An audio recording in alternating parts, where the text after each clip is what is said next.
बंधू।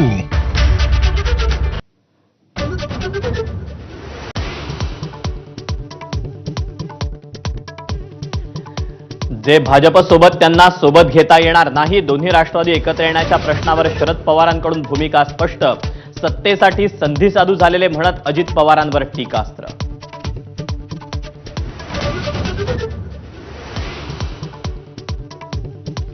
प्रत्येकाला मत मांडण्याचा अधिकार, एकत्र येण्याबाबत नकाराचा सूर आळवणाऱ्या शरद पवारांच्या वक्तव्यावर अजित पवारांची प्रतिक्रिया।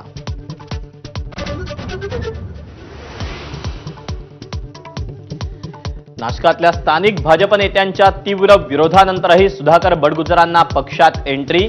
बबन घोलप, नयना घोलप आणि अशोक मुर्तडक यांच्या खांद्यावरही भाजपचा झेंडा।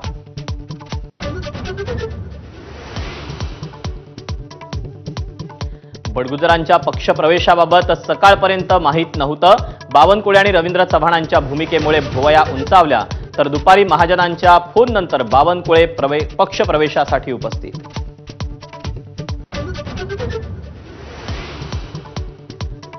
बडगुजरांच्या भाजप प्रवेशानंतर सलीम कुत्ता प्रकरणाला फोडणी।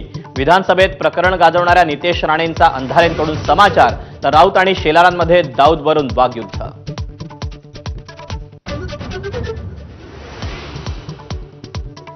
कोल्हापूर शहराच्या हद्दवाढीला 20 गावांचा विरोध। हद्दवाढ झाल्यास झेडपी मनपा निवडणुकीवर बहिष्कार घालण्याचा इशारा, तर लवकर मध्य काढण्याची कोल्हापूरच्या आमदारांची मुख्यमंत्र्यांना विनंती।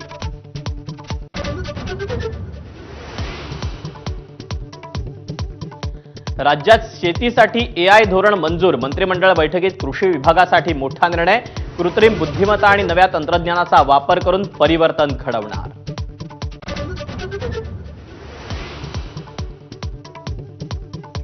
एअर इंडियाच्या विमानांमागचं शुल्ककाष्ठ संपेना। तांत्रिक बिघाडासह वेगवेगळ्या कारणांमुळे लंडनला जाणारी 2 तर पॅरिसला जाणारं 1 विमान रद्द। तर खराब विमान सेवेचा सुप्रिया सुळेंनाही फटका, फ्लाईट 3 तास उशिरानं।